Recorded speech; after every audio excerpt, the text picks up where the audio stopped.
All right, guys, welcome to FAB It Garage. Why the name, you ask? Well, I love to fabricate with metal, I love to weld, I love cars, so that's what I do. If we don't have something, we fabricate it. So this is gonna be an introduction to my project, ongoing project, the V8 build on a Miata. But before I go any further, I wanna introduce myself. So my name is Willie. I'm a repair technician. I work on BMW and Mercedes, as we specialize at the shop I work for. And on my downtime or when I'm home, I work on my own projects. I finally recently put up my dream shop. It's a steel building, 36 by 28. I wish it was bigger, just like, you know, it's never big enough. You always want bigger and bigger and bigger size for a shop. But this is what I could afford, and I'm extremely happy with it. Yes, I do have a lift, 9,000 pound capacity.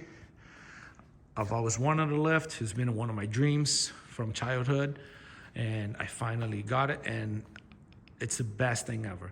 I would suggest, if you always wanted a lift and you want one, my best advice is marry a girl that has interest for cars or a passion for cars like you do. If you marry somebody that hates cars and hates what you do, you're never gonna get one of these at your house. I was lucky enough to find a wife that enjoys cars the same as me. So I was able to build this shop, and we can work on my car, we can work on her car. She's also into project cars, so I mean, you can't beat it. But anyway, enough about me. I'm gonna show you the project.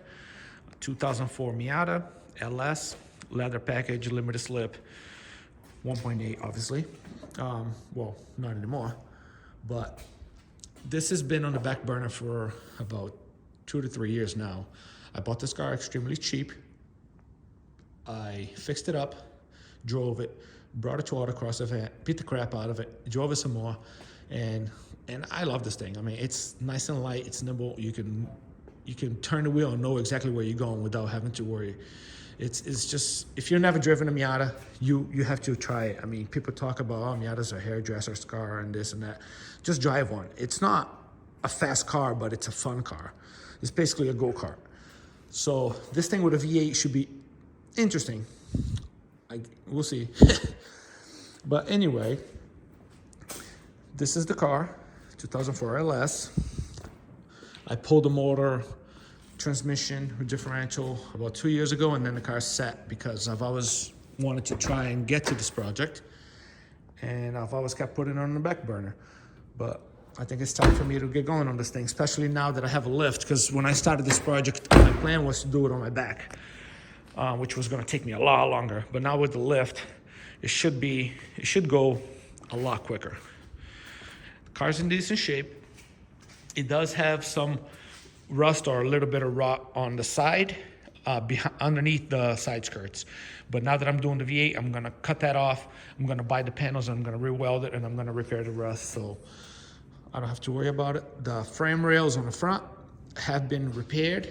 They actually have been redone. So if you look underneath, it looks just like factory. The whole piece was replaced, and there was no more rust or rot, because the NBs are known for having the front frame rails rot right through, where you can put your hand right through. So that's been done to this, so I know the front's solid. I'll fix up the rear, and this thing should be good to go. The new top that I put in when I had the car running and driving, still in good shape. So, you know, I bought it for cheap. What more can you ask for? You know, you drive it, you beat the crap out of it, you have fun with it. That's what these cars are for. I mean, you buy them and just have fun with them. What's the point of buying something, keep it in the garage just to say you have it, you know? So anyway, I'm gonna show you the motor. I'm gonna show you this real quick. I'm breathing a little heavy because it's a little chilly here. It's 40 degrees in the shop. I do have heat. I have one of those torpedo heaters there, but I'm gonna leave it off, because if I turn that on, you're not gonna hear a damn thing I have to say. So for this introduction video, I'm gonna just leave that off and put up with it. This is the motor. It's a 87 302 HO out of a fucking body Mustang. I did not buy it like this. I bought it. It had all stock parts on it, so basically just tore the whole motor apart. Verified that it was a low mileage, like the guy who sold it to me said it was, and it was. You could tell by the cylinder walls that it was in good shape. It had no wear. It did have the forged pistons already in it from factory, which is kind of cool for the 87 HOs. So I just kept that. I changed all the heads from stock heads to GT40Ps, which are ported, and valve job was done on both heads. Aftermarket intake manifold, elbrock Performer. You know, nothing crazy. It does have a trick flow stage 1 cam, which is perfect, honestly, because it's a mild build, and I wanted that choppiness in the exhaust, but obviously, you know, it's a mild build. I'm not gonna throw a huge cam in it. So this is a perfect setup for having fun on the street with a Miata. I am going carbureted. I know a lot of you guys are gonna say, oh, why are you wasting your time? You could just LS swap it, but you know what? Everybody LS swap everything, and I like to be different. Plus, I got a good deal on the motor. I honestly don't have that much money into this motor. And I also have a T5 5-speed tranny that I got from my old boss for cheap, which he rebuilt. So I'm not really losing much money. I mean, only thing I'm gonna lose is time, fabricating things and making things fit. But you know, at the end of the day, I'll have a V8 Miata, whether it's an LS or a 302. I mean, it's gonna be fun either way. So if you don't have the funds, I'm trying to keep this on a budget. If you don't have the funds to do, you know, a Hellcat swap or anything crazy, just do a swap that you can afford. There's no point in putting yourself at debt just because you want to show off that you did a, you know, an expensive swap. This is what I can afford. This will be plenty of power for me, and I think it's going to be fun. Either way, anything you put that's a V8 in place of a 4-cylinder, it's going to be fun, no matter what motor it is. So enough of the motor. I do have a video of this motor running on this stand. I made this stand from just scrap metal I had laying around because I wanted to hear the motor run on the stand before I put it in the car, just because I wanted to make sure, you know, all my measurements were right and I don't have any drivetrain noise. And this thing runs and sounds amazing, amazing. I have a little fuel pump there, a little gas tank, the switches, ignition, fuel pump, and start. And this thing just fires right up and starts and idles perfect. So I was happy. I have it uncovered. I usually keep it covered, but I have it uncovered just for the purpose of the video. And so that's that. Now I'm gonna show you the subframe. This is my welding table that I got from my father-in-law. Decent size, my welder right there. Very nice welder for the money. I'm not a professional welder. I like to fabricate and do my own thing, but if you're looking to start welding, it's a Hobart 140. It's a pretty good welder for what it is. It's about $500, and then by the time you get the gas cylinder and everything, it'll be a little more. But it's a very good welder, welds extremely well. You can weld up to 1/4 inch. I know some people are gonna say, yeah, 1/4 inch, you're not gonna get good penetration, but if you really put it on the higher settings and you do a few passes, you get pretty good penetration, and it's a pretty good welder. I've had it for probably 5 years now, and I've never had a single issue with it. And it's a great beginner, not even a beginner. I mean, it's a decent welder for an average guy that does stuff at his garage at home, you know. Obviously, you're not gonna be building buildings or heavy-duty trailers with it, but for the purpose of building and fixing cars, this is plenty, and it's a very attractive price point. I think I paid $500 for it, brand new. So definitely look into it if you looking to start welding. This is the subframe. I purchased this subframe from someone on Marketplace. The subframe on that Miata is a little rusty. It's not rotted through. I could have sandblasted and saved it, but I wanted to start with something a little cleaner than that. So I found this for, I think I paid $100 for it, and it's decently clean. I'm gonna, you know, grind the paint off, weld my plates, and then I'm gonna clean this whole thing up and throw a coat of paint on this and then rust proof it after. These are the axles, Monster Miata axles. These are the Monster Miata differential mounts. It's about 1/4 inch thick, pretty heavy. I'm not sure if it's stainless or not. I haven't tried to put a magnet on it. It could still be stainless if the magnet sticks, but I'm not sure. I think it's stainless steel, but it's pretty thick. I mean, it's a hell of a lot thicker than any part of the subframe at least.